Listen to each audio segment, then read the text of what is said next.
So I suspect I wasn't alone this morning as I had the TV on listening to the Pope's installation. And, you know, there's just something about that that is so beautiful. And it can be easy for us to say, oh, that's them, that's not us, you know, and create division around something like that.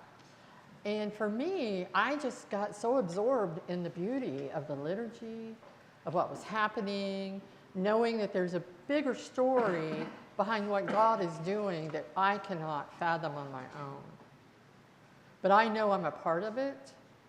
At some level, you are a part of it, that we are all a part of what God is about doing. Because here's the thing, everything in all creation has the fingerprint, the imprint of God on it and in it. And that includes you. The fingerprint of God is on you. And just like all fingerprints, it's different. So your fingerprint from God is going to look different than mine. And it's interesting to me this is like, if there were one group of readings that I would say keep close to you, it would be these. Because I think it carries everything about what Easter is about and what our marching orders are. Of all the things that Jesus could have focused on, because we've gone back to the Last Supper, so we've kind of gone backwards a little bit. However, there's a reason for that, I believe. Because we are reminded in this gospel that of all the things that Jesus could have wanted to leave with his disciples, he talks about love. Why not something else like the Trinity, or where are you going, Jesus? Talk to us about that. Or the law of Moses, or salvation, or faith. I mean, there's a whole list of stuff. And we may each, if we'd have been at that table, like tune out the whole love thing and just say, you know, talk to us about this. I want to know about this over here, you know. But no, he says, love the Lord your God with all your heart, all your mind, and all your soul, and your neighbor as yourself. Love one another. And it is through your love for them that they will know you are my disciples. They will know there's a bigger story, and they will know that there is more to this world, and that they are a part of it too, the they. Jesus had a bigger knowledge, obviously, and a bigger understanding of who he was and who we are. And I'm not talking about emotional love, you know. We love our families, we love certain people, and we tend to separate in this world, in this culture, the us and the them. And we might think that we are very inclusive. I like to think that. But as we look at our lives, we've got to ask ourselves some deeper questions of how do we separate ourselves from our brothers and sisters around the world? How do we forget that we have a common humanity? How is it that we get into patterns of thinking? Because these are the patterns and they reveal what we believe about power and how we choose to use our power.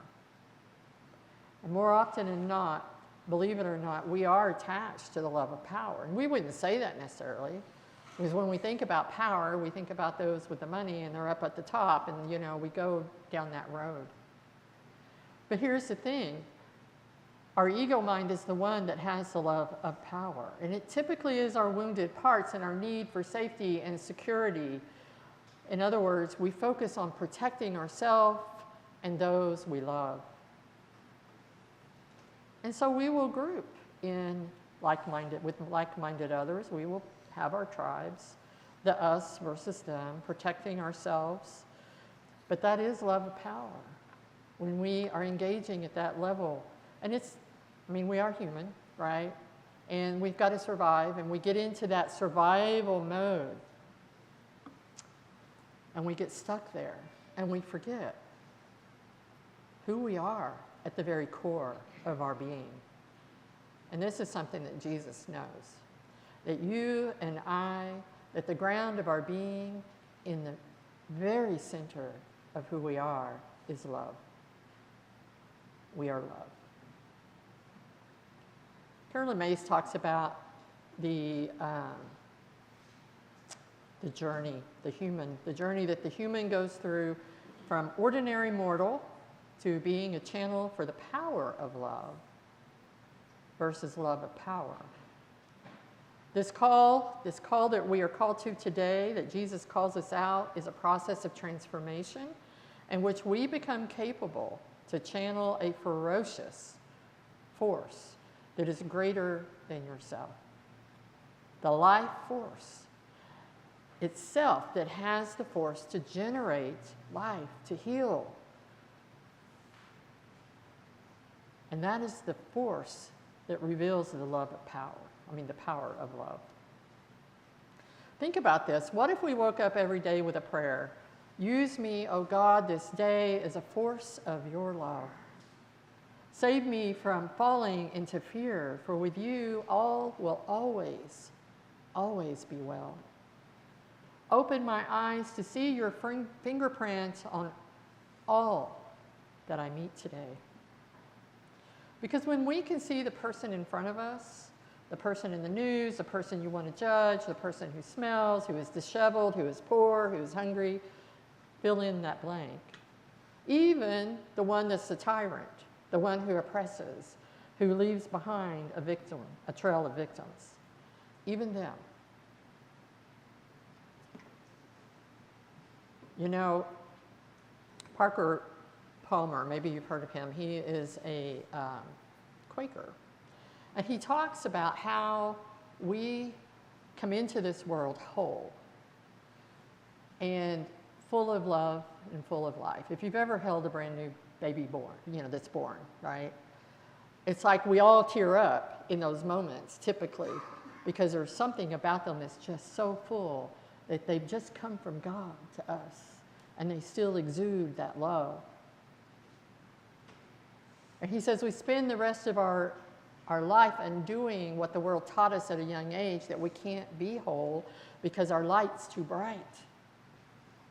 And we teach the littles, and we have to, don't go into the street, even though they see the world as their creative canvas.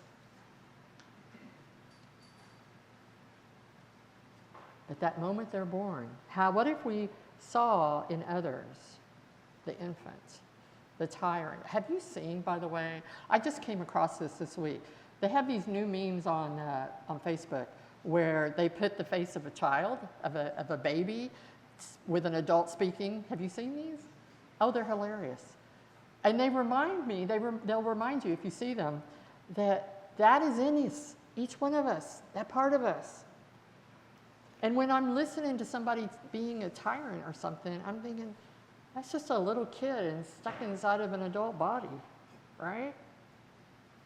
But when you can see that infant, that they entered this world whole. And we don't know what happened, right? We don't know what happened between then and now. But even Jesus held people accountable.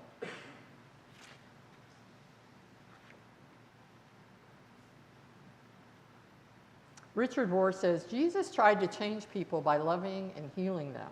His harshest words of judgment were reserved for those who perpetuated systems of inequality and oppression, and who through religion itself, though they were sinless and untouchable. And I got to say, that's one of the greatest acts of love a person can give another person, is setting boundaries, accountability, putting up a mirror, and saying this isn't okay.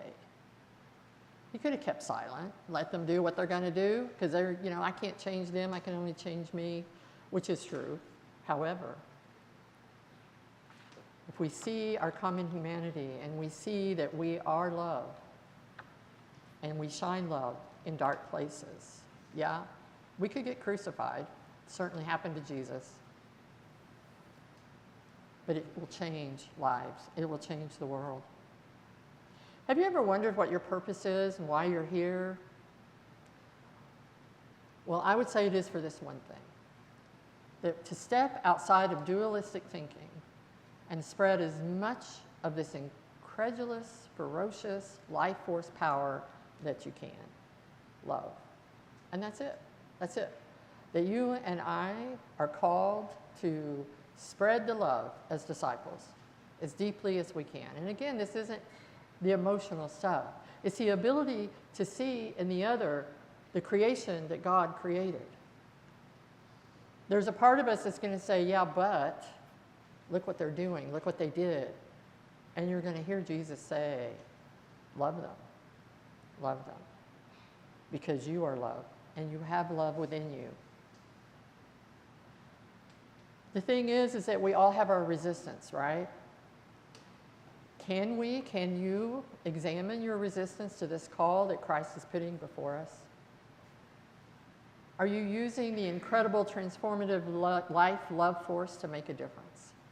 Are you using yourself as a source of transformation? And not just for you, but for the world around you. Can you begin to see yourself, to see all people as the beloved of God, and to live from the source that created us all in his image and in his likeness? And if not, why not? We're in this Easter season, and one of the things I want to leave you with is to remember. You remember the saying, back at Ash Wednesday, remember that you are dust, and to dust you shall return. Well, today I want to tell you to remember that you are love, and to love you shall return.